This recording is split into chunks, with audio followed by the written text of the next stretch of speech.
Hi everyone, MsMalcolmHughes here, back with another You Might Want to Know article roundup, where I discuss different articles that I'm reading in hopes to bring attention to them, and maybe you all will find them interesting and continue to do your own research. So, with that, I just want to jump right into it. All right, so today I went to go see the movie Breaking, which features John Boyega. I will share the picture of that later so that if you all are interested. But first, I want to get into the background story. So, this is the article that the film is actually based on. It's entitled They Didn't Have to Kill Him: The Death of Lance Corporal Brian Easley. And this movie was heartbreaking. I definitely cried while there, sat there after the movie was done, trying to just gather my emotions. And then even walking out of there, it's just a story that sticks with you. And it is the story of a man who has reached his breaking point. He is someone who has served in the Marines. He gets back home, he's trying to make a life for himself, his ex-wife, and his daughter, trying to be supportive, trying to be able to provide financially. And at one point, he finds that the money from the VA that's supposed to be there isn't there, and life is crumbling, right? He's staying in a $25 a night hotel, and these are levels of detail that you don't necessarily get from the movie, like the price of the hotel. We see he's in a hotel, we don't really know, but it is included in this article. So he's in a $25 a night hotel. He has to come up with the money. He's gonna be out on the street, and as to be expected, he goes into survival mode. He's panicking, right? He doesn't want to be out on the street, trying to work with the VA. He was enrolled at Lincoln College, trying to take computer classes at one point, and it's unclear, but it seems as if he may have stopped going to classes or something or another happened where if you are in college classes on the GI Bill, the bill that allows a lot of um, folks who are enrolled or have been enrolled in the military to take free college courses, the GI Bill, they pay that up front. If you stop going to class or you flunk out or anything happens for any reason, then you have to repay that money. And that's what happened here. So they sent his money directly to the school instead of getting it to him. And one thing transpired another. He doesn't get his money. He's in survival and trauma mode. And he walks into this bank and he says, well, he doesn't say, he writes a note that says he has a bomb. And everything goes from there. This is the bulk of the movie. Really watching what is in reality 3 hours of deliberation, everything that's happened in the bank. Everyone says that he was extremely kind, extremely polite, and that's what we see. A man who's like, I don't want to hurt anyone, but he's very obviously struggling, and he just wants what's owed to him. He's not trying to rob the bank. He wants the money that the VA owes him to be returned to him. And it's extremely emotional. In the end, he is killed, and there was no good reason. And so the article walks us through a lot of that. So the guy and the sniper who ended up taking the shot isn't found guilty because there's certain metrics that have to be met, right? Were the people in danger? Was there harm that could be done, right? So it's the measures along those lines. But he took the shot without clearance to take the shot, right? He alone shouldn't have been able to decide that I am going to take this shot just because I have the opportunity, right? Someone above him has to make that final decision. He didn't wait for that confirmation. And it's all just a super tragic story of a guy who yes, he wanted his story to be heard, but he wanted what was rightfully his. And I think what this article does and what the movie does, and whenever you see John Boyega discuss the movie as well, and this is the movie Breaking. Here's the poster for it. Just rooting it in the fact that veterans are not provided the resources that they need when returning home, right? These are people who go and risk their lives for their country. And then when you come back, there's not substantial reintegration services, right? Or you really have to like fight. And it's not the support system. These individuals are going through a very, very traumatic event, right? It's hard, right? Even someone for me, like who's lived in other countries and then come back to America to re-socialize yourself, to get back into the swing of things, that is traumatic. And that's just moving somewhere for like work and then moving back, right? That's not going from a war zone, right? Where you're in a constant state of high anxiety, fight or flight, right? That alone does something to your nervous system. That not you have this community of people, you in the military, and he was a Marine, right? So you have this very structured way of life. You have systems, you have expectations, you have friends that you've made, people who actually understand it because they're going through it with you, right? And then you come back into civilian life, as they call it, and all of that is gone, right? You go from a very tight knit community type of situation to, even if you have your family, it's not the same, right? People don't understand it the same way. You're dealing with a lot emotionally. You are likely to have mental health issues as a result of it, right? And vets don't always get the supports that they need, especially in a timely manner. And that's a situation that we see here. Someone who was really actively trying, who was struggling, right? And I love that they changed the title of the movie to Breaking. I think it was originally 295 or 892 or something like that. It was a number. And the amount of money that he actually was owed, it's just heartbreaking. he they took $892. To think that, just think of a situation where less than $1,000 is making or breaking his entire livelihood. He lost his life for $892. And that is an additional travesty. Our vets come home and they do not get the supports that they need.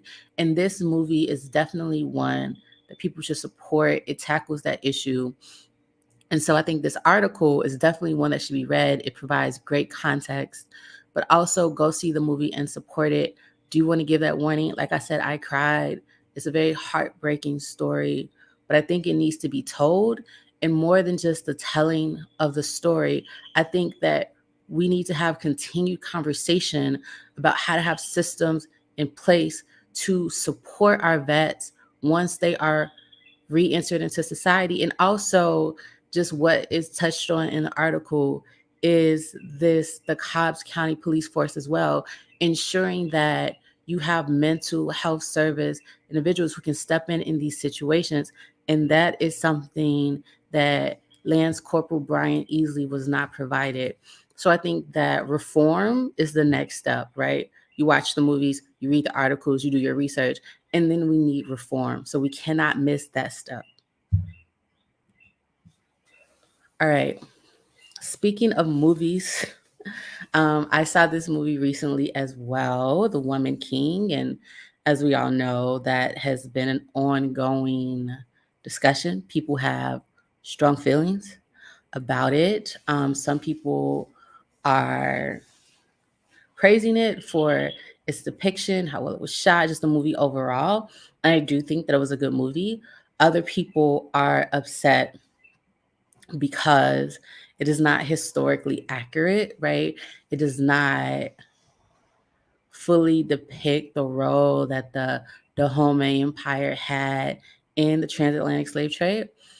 And I think that this article is pretty good. I think that there are some other articles and things that we'll get into, and some things that I haven't read. I'm sure there's much better like scholarly research out there as well. But I think this article does a good job of trying to paint the full picture. It discusses kind of all of it, right? It discusses the movie, it's rooted in the movie, but it does give the history of the Dahomey, right? It does discuss the warrior women, and how the role that they play, right, in protecting the kingdom. But then we also get into the role that they play in enslaving other Africans, and how the movie doesn't really show that, right? How they had a much larger role than the movie depicts. How the fact that the movie kind of places it in the end that they're trying to be this abolitionist force against enslavement, how that isn't historically accurate. And I think all of it is important, right? I think the discussion itself is extremely important. I think for me, and it's something that we'll discuss in a little bit as well, when we discuss fault and when we discuss blame, I think it's a much more nuanced conversation than people care to have. And I'll continue to talk about that as I go through other things that I watched and read in relation to this. But I think this is a good article to read if you are someone who's really trying to understand the issues. And then the writer of this is also someone who has gone to Benin and done his own research as well. And that leads us into the next thing, something that I didn't read but actually watched in connection to this, and that is Warrior Women. You can Google it, you can watch it. I recommend watching it, definitely. And it's with Lupita Nyong'o, and she is someone, as you all know, played one of the Dora Milaje in the Black Panther movie, and the Dora Milaje is based on, or loosely based on, the women from the Dahomey, right? And so when she found that out, they're often presented as these warrior women who protected their kingdom and protected their king and their people, right? So she became extremely fascinated with that. She wanted to go learn more, right? Learn about them. Like, of course, you hear that story, you want to know more. That's kind of an anomaly, right? Um, and so she did that. She went to Benin. She went there, and as what happens sometimes when you're learning history, it can be heartbreaking, right? And that's something that we see throughout her journey. She begins very admiring of them, but then as we continue to learn more, and I think one critical piece is that she was able to speak with a granddaughter of a Yoruba woman who was kidnapped and sold into slavery, and the long-term effects of that, right? And so it was very heartbreaking. And Lupita does ask the question of how do we admire them, and tries to reconcile all of that in the end. And I think that's the piece, right? So there is an argument that folks have made about the role of Africans selling other Africans into slavery. And that is tricky, and it's much more nuanced, and there are probably smarter people who've studied this a lot longer than I have who can make different arguments. But I think that one thing we have to remember is the idea of race and nationalism as we know it comes from slavery, right? So at that time, individuals who are living in different countries within Africa, or different tribes within one country in Africa, do not see themselves as Africans. Even the term Africans, which comes from Afrikaans, right, which I believe is a Dutch word, even that is something that is forced onto them. So you see yourself within your tribe as your own people. You are trying to protect your people. And I'm not, by no means am I ever advocating for the selling or commodification of people. I think selling other people in general, it's just a horrible trade. But you also have to contextually understand what's happening at that time, right? And I also would like to say that, yes, it was different, right? So at that time, yes, other tribes may have gone and conquered other tribes, and you take their people and you take them into enslavement, or you enslave them. And yes, those people are able to become a part of the community. We see that. But the others, so it is different, right? I don't want to undermine that at all. That indentured servitude and the slavery that we know as the transatlantic slave trade and the horrors that happened therein are not the same as what was happening in local tribal wars. That's one thing to note, right? I also think with that is the other side of that is, yes, there's a kindness there, right? You can conquer a people without, and Lupita touches on that in this movie, because the Yoruba people who were kidnapped and enslaved were able to still have the belief in their gods, to still have their customs. So she argues that the kindness there is that you can conquer a people without devastating the people, without taking them from their traditions, without taking them or just forcing your beliefs onto them. And yes, that is true. That's a part of the argument. But as the young granddaughter makes the case, or as the granddaughter who is now a grandmother herself makes the case, she says it's very bad what they did. She was taken from her people. She now doesn't have that direct connection to family, right? She doesn't have that connection to her auntie. So it's still a horrible thing. But even with that, it gets tricky, right? Because if you do your research and you look at the Benin and how they were once controlled by the Yoruba people, it gets tricky, right? And so, as the elders often say, and Dr. Greg Carr will often say, what do you know about it? Right? Have you done your research? Can you actually have a well thought out conversation? It's hard and it's complicated, but I do think that when we're having this conversation, it's important to know and understand. And I'm not saying that the Cellar people was right by any means at all, then or now. Because let's talk about folks that are there's forms of slavery that still exist today. Not at all. I think it's a horrific, terrible thing to do. But I also think in placing the blame slowly on Africans and to undermine what the Dahomey achieved, I think it also excuses the behavior of the slave traders, right? The folks who were coming over from Europe, Brazil. I think it excuses that as well. So I think we need to be mindful of that when we have these ongoing conversations. I think it's important that everyone is held accountable and we look at things in the historical and like the times. We have to be contextual. We have to be historical. We have to speak from a place of facts. And we cannot change history, but we can grapple with it. But we have to consider all of it. And so the last thing that I want to share on this is actually an Instagram post that was shared that I actually think kind of summarizes this as well. And it's an excerpt from an article that the person, or an essay that the person had written while in school. And it says, why were Africans so eager to barter their own neighbors in exchange for materialistic imports? First, we must consider the concept of nationalism.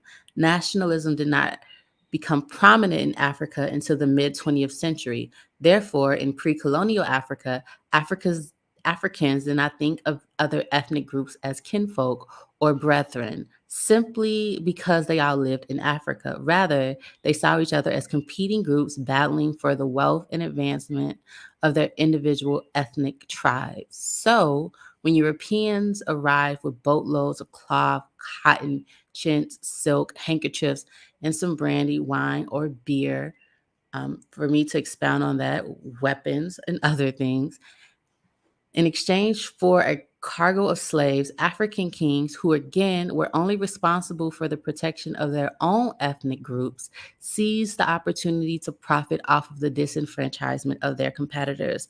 As the demand for slaves increased, the war between African tribals intensified.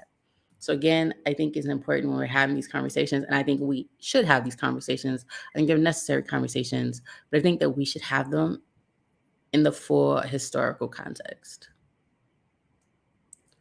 Also, last thing, go check out The Woman King. I think it was good. And I think that in order for folks to make arguments, you should see it for yourself, do your own research, and then come with a well thought out argument. All right, next is an article that I wanted to share. It is World Central Banks Race to Raise Rates After Fed Increase. And this really gets into what is happening internationally as far as inflation, what's occurring. And I think it's just important. I just really want to flag this for all of us to be aware. I think it's definitely important to know what's going on financially. I think if you look at what's happening with finance and you look at what happens in a lot of other areas, you'll see that direct correlation. So as we continue in our daily lives, I think it's important to note what's happening globally as far as commerce and inflation, and think through and use that to think through or observe the decisions that are being made on a political level. All right, the next one is an article that I just think should be getting way more attention, especially us in the diaspora who care about the wellness and well-being of all Black people. As in the words of Mama Berna in her interview, that Black people should please remember that you were Africans before you became anything else. And this is an article from the New York Times. It's actually an entire investigative piece with a number of articles where they really go in and investigate what France owes Haiti. And as we'll go through some of the pictures of it, we'll get into that. But it's the ransom, the root of Haiti's misery, reparations to enslavers. For those of you who are not familiar, Haiti was a country that was enslaved by France. They are the first country in the world to, well, the New World, the way that we know it after enslavement, to liberate themselves from their enslaver, create their own country, their own society, their own system, and they have been punished for that ever since. And so a lot of the poverty that Haitians face to this day from the fact that once they liberated themselves from France, France forced them to pay for that freedom, which is absurd. But this investigative piece really does a good job of laying out the historical context, really laying out what France owes Haiti based on what they had to pay, considering interest over time, and gets us to a number today. You know, we talked about this a lot as far as the wrong that France did to Haiti, as far as having them to pay for winning their freedom and how that is crippling. And I think that what makes this investigative piece so interesting and so necessary to read and consider, again, because my point of sharing these articles and thinking through these issues and discussing them is reform and change, right? Accountability. France needs to be held accountable to Haiti. And as we continue to have these demands for reparations, we need to have them in the context of the entire diaspora, right? And so I think it's super important that they actually came up with a number, really did the research, went back and went through a number of files to really try to figure out what is owed to the Haitian people. And I think that that's super important, again, as we continue to have these conversations about reparations. Reparations and what's owed to Black people around the world. So hopefully this is more evidence that continues to fuel that conversation, and we get to, again, actual steps, actual payments.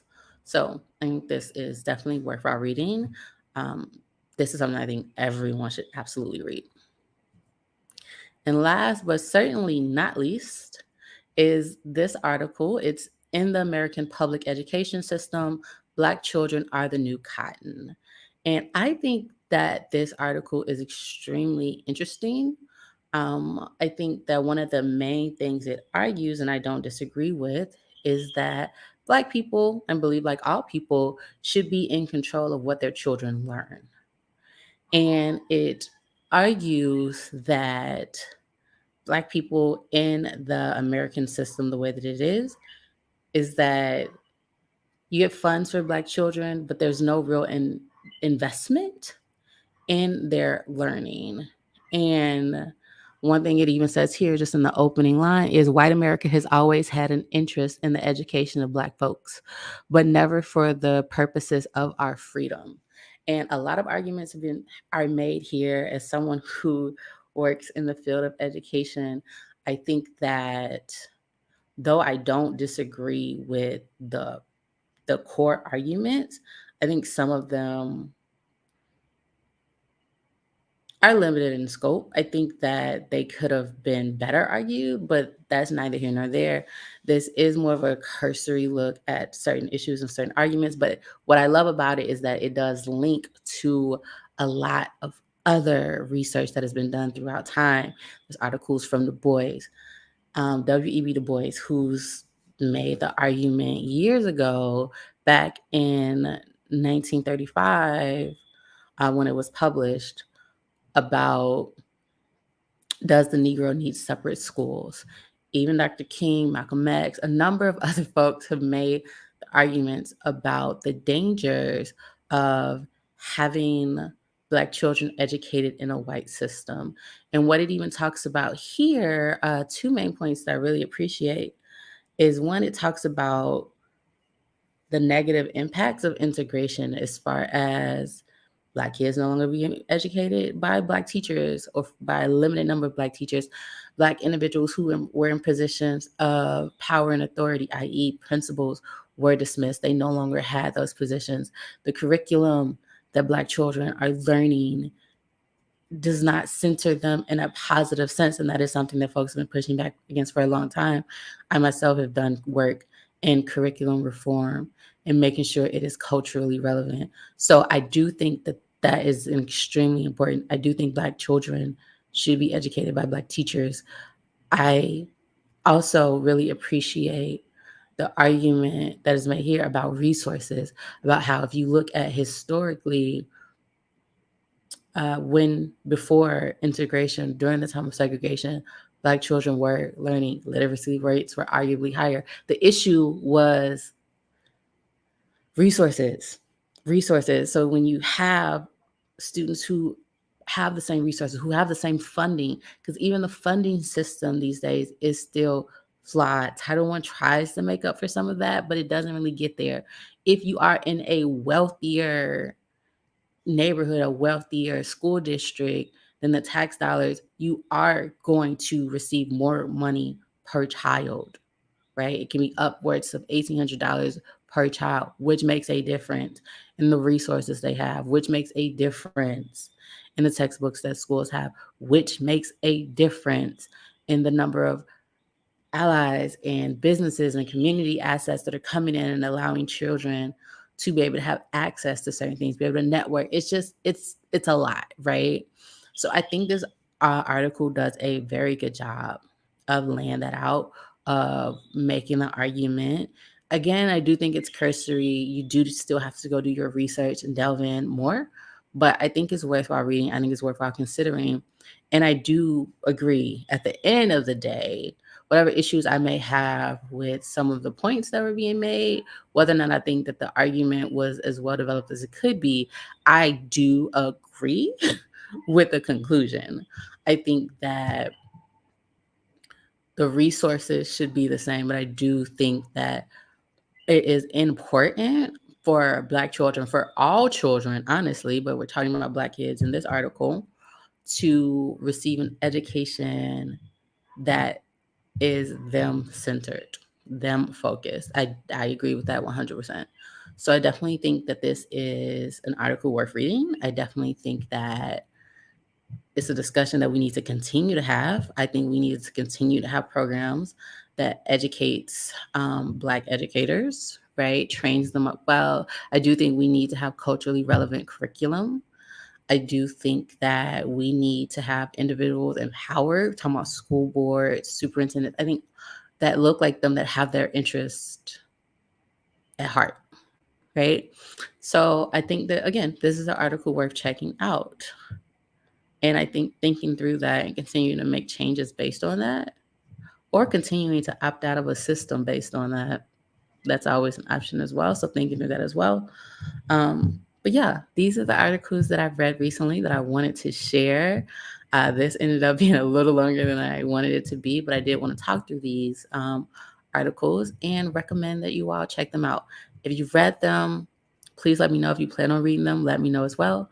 But hopefully we can continue to be in dialogue with each other about necessary reforms and changes and how do we get there. And I think reading is a great way to get there. We share ideas through conversation, but we also share ideas through reading. That's a dig at Kanye West. Not really a dig, but I think that we should always recommend reading. Conversations are great, but where are you getting your knowledge base from to have these conversations? Hopefully from reading. And sharing ideas. So yes, sharing ideas is important, but we should all do our own research. However you do that, but reading, I think, is a fundamental part of that. Well, that's it for me, y'all. As always, I am MsMalcolmHughes, and I do think I want to adopt Mama Burner's quote for this series to wrap up the articles and what you might want to know, right? You might want to know. So I will sign off by saying, for all Black people to please remember that we were Africans before we were made or became anything else. Peace.